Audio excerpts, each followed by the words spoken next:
Hi and hello there, Aquarius. Welcome new subscribers, returning Eastern buyers. Thank you sa inyong walang sawang love at support for me. Kung di niyo pa alam, may po tayo channel, link down below sa ating description box. So if interesado, i-click lang yung link dyan para mapunta kayo doon. Araw-araw ay nag-upload tayo ng collective readings for all signs there. Ito yung natin gender dito sa babae, lalaki, LGBT. Lahat ay welcome. So just take only what resonates. Okay? So cross-watchers ni Aquarius, welcome ka rin. May Aquarius placement sa natal/birth chart, welcome din kayo. Just take only what resonates. Okay? So let us see. Aquarius, kung interesado kayo mga babes, no? Meron tayong available, no? Na pwede kayo mag-inquire sa thehighpriestess0kr@gmail.com, no? Kung meron kayong specific person, no, na merong hidden thoughts or feelings for you, pero hindi niya inaamin or hindi niya sinasabi, no, dun pwede nating malaman yun. So, maaari kayo mag-inquire sa nakikita ninyo sa inyong screen. Okay?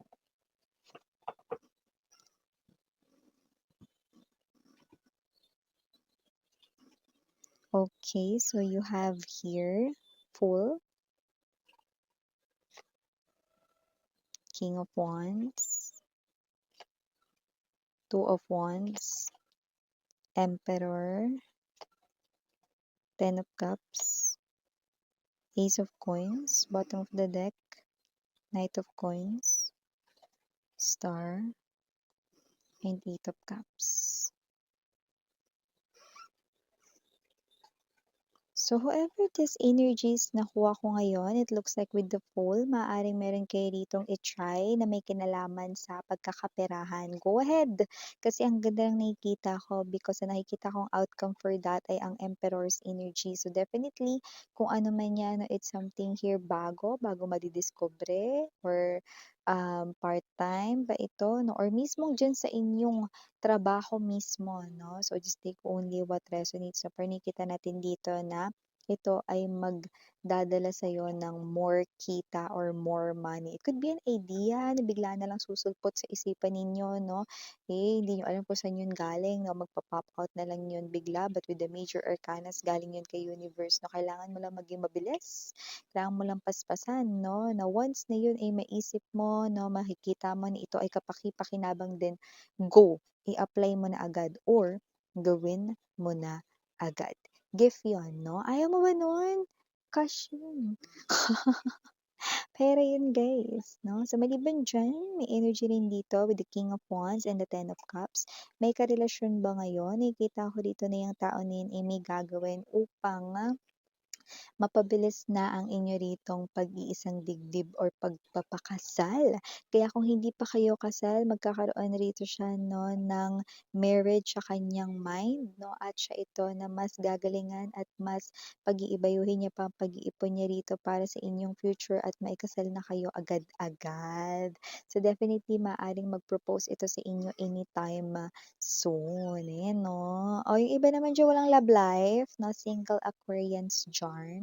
Nakita tayo ng energy rito, no? Na meron ditong someone na kilala mo na, nasa energy mo na, knows mo yung pangalan niya, at alam mo rin ang kanyang itsura. At kung sino man tong energy na to, nakita ko dito that this person here, marami sa inyo nasa loob yan ng inyong workplace or pinagtatrabahuhan. That person ay nagpaplano ng mag-ask ng permission to court you or ligawan ka. Yan, no? Pero syempre nasa sa'yo, no? Pero ang maganda, may respect, no? Magtatanong muna, hindi yung manliligaw na lang agad. Iba kasi manliligaw na lang agad eh, no? Pero ito magtatanong muna, eh, no? Nakita ko na kung sino man yan, maaaring meron siya ritong parang araw-araw na yun lang yung ginagamit niya, hindi niya pinapalitan. Kunwari, araw-araw yun yung bag niya, yan. Or araw-araw dala-dala niya yung kanyang, what's this, gamit, no? Like let's say, araw-araw yung dala niya na bag ay yun. Or araw-araw yung dala niyang cup or suot niyang cup ay yun. Yan. So just take only what resonates. Okay? Hindi dahil hindi siya naglalaba, kundi dahil yun ay kanyang palaging dala. or gamit. Might be clue yun, okay? So maliban diyan, may energy rin dito na maaaring may mag-aya sa'yo, mga kaibigan 'no, na pasyal naman, punta sa ganito, ganyang lugar 'no. Pero maaaring mag-pass ka 'no, dahil maaaring meron ka ditong tinitingnan budget, okay? I'm seeing wallet, yung iba maaaring ito ay e-wallet or account mo 'no, parang may energy ritong nagtitipid ka or may pinaglalaanan ka rito kaya marami rito ang nag-iisip na, "Wag muna kaya ako sumama dun, pass muna, bawiin ko na lang kaya yung sinabi ko, mag-back out kaya muna ako, postpone muna, cancel muna." 'Yan 'no.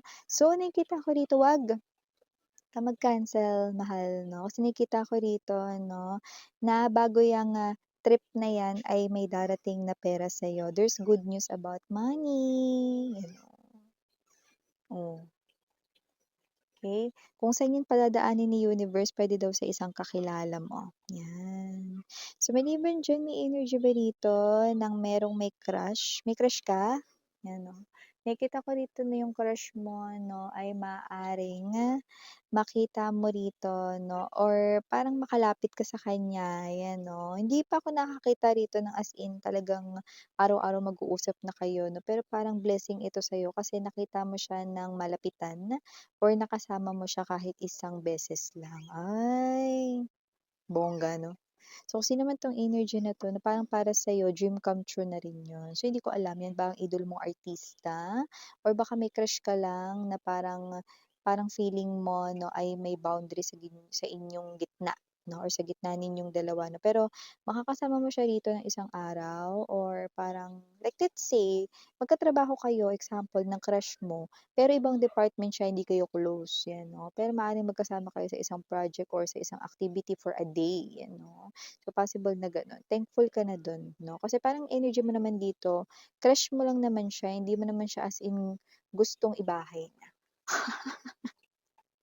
So, parang blessing ito for you guys, 'yan. So, maliban diyan may energy pala rito 'no, na meron kang magiging bagong kakilala 'no, maaaring maging friendship mo 'yang tao na 'yan at 'yang tao na 'yan ay masuwerte sa pagdating sa pananalapi 'no. Hindi naman sa gagatasan mo siya 'no or iyu-use mo siya rito 'no, dahil do'n 'no, pero marami kang matututunan sa kanya na tips, advices na talagang maggo-grow ang pinansiyal mo.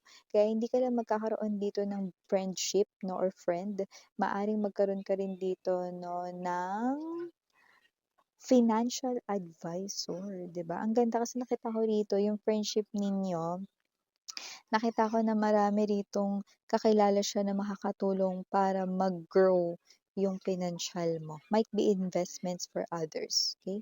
So maliban diyan, may energy rin dito, Eight of Cups 'no, kung iniisip mo 'no, na may ex ka rito, kung siya ba sa mga oras na ito ay nag-iisip na ng paraan para what's this, bumalik sa'yo or kung nagsisisi na ba siya sa mga oras na ito 'no, hindi mahal.